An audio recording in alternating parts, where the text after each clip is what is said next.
ભુજમાં થયેલ લૂંટના સીસીટીવી આવ્યા સામે।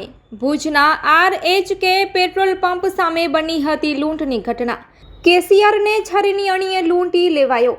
બાઇક પર આવેલા બે શખ્સોએ આપ્યો લૂંટને અંજામ। સમગ્ર ઘટના સીસીટીવી ફૂટેજમાં આવ્યા સામે। અંદાજિત 70,000ની લૂંટ ચલાવાઈ હતી। પોલીસે સીસીટીવીના આધારે તપાસ હાથ ધરી છે।